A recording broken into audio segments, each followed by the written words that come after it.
The time has now come and we are here again yet.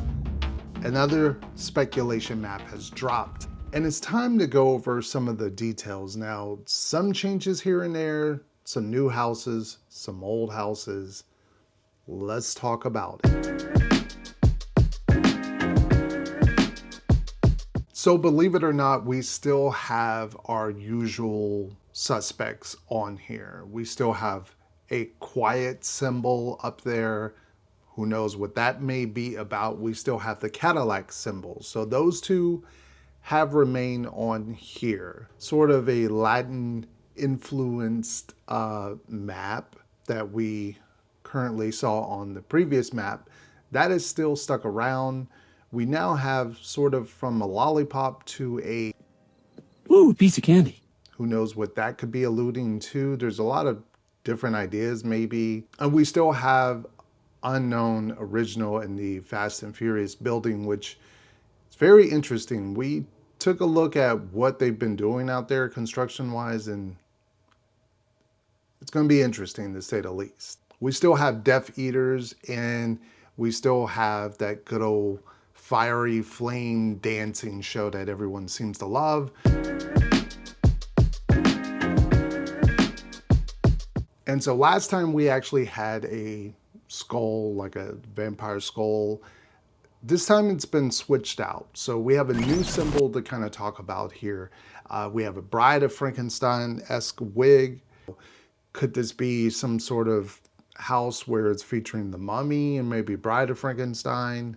Now this could be an earlier sort of preview of Dark Universe and maybe introducing some of those characters to kind of get us familiar with that whole universe of stuff going on at the other park. It's kind of interesting that we have sort of moved away, or maybe this is sort of a house dedicated to all the females, whether it's, you know, Dracula's brides, or we have the Mummy or the Bride of Frankenstein character. Could be one of those. It's definitely not creature-esque. And moving over to that weird layout that I'm really the most interested in how this layout is going to work. We have 4 houses in the back where the tents. Usually we would still have 4 houses, but they're spread out because you have those warehouse in the parade building.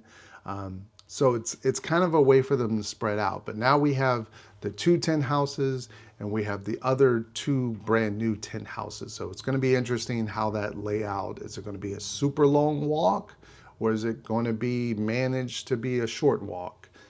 Only time will tell with that one. Starting off with tent number 1, what we see there is sort of reminiscent of a museum. And we have this symbol, which I've seen before. It kind of relates to like an old Egyptian style museum, maybe something. I thought last time we had a Minotaur sort of in this location.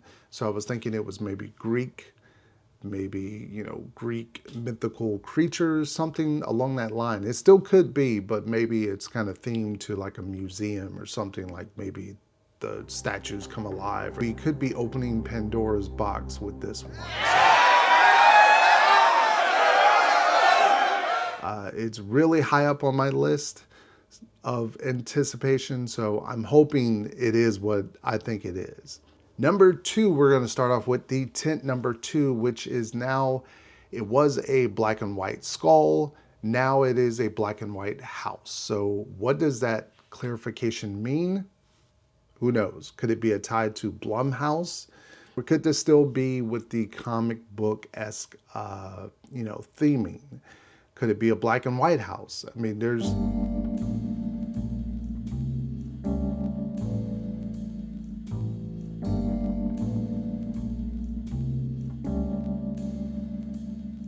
Sorry, Mr. Freddy. Brings up a whole conversation about speculation maps and whether they are needed or they do a disjustice, you know, to the event because it paints a picture. Even though we tell you these maps are not official until it is officially announced by Universal themselves, then it is coming to the event. So these are done with some early hints, rumors, and just an overall idea. It's Probably one of the most interesting ones. And reading a lot of people's replies about this one, a lot of people think this is a tie to a WWE character. I don't think so. I think it is very interesting of what this is. And I think of all the IPs, this is probably the one I'm the most excited for, just because. My name's Jason Blum, and I have a very special announcement. Just putting it out there. I don't want to reveal what it is. If you know, you'll know what it is.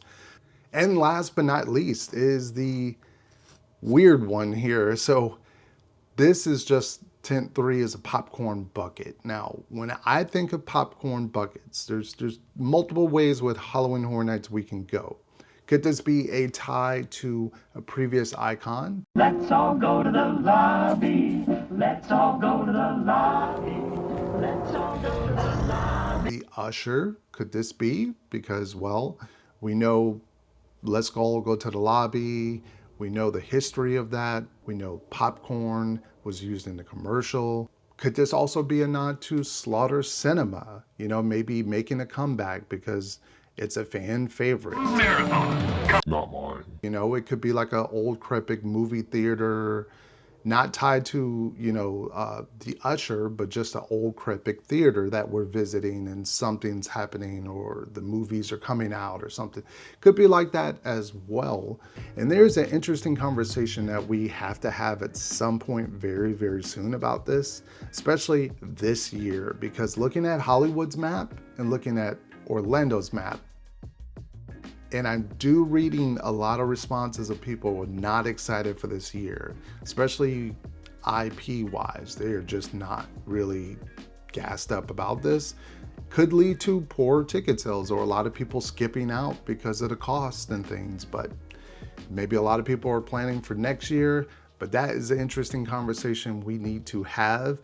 And we will have it here soon. So, and by the way, we were just at Universal taking a look at all the early construction, Fast and Furious queue, all that stuff. So if you want to check any of that out, please click this video and check it out. And let me know what you think of that weird Fast and Furious layout they're doing.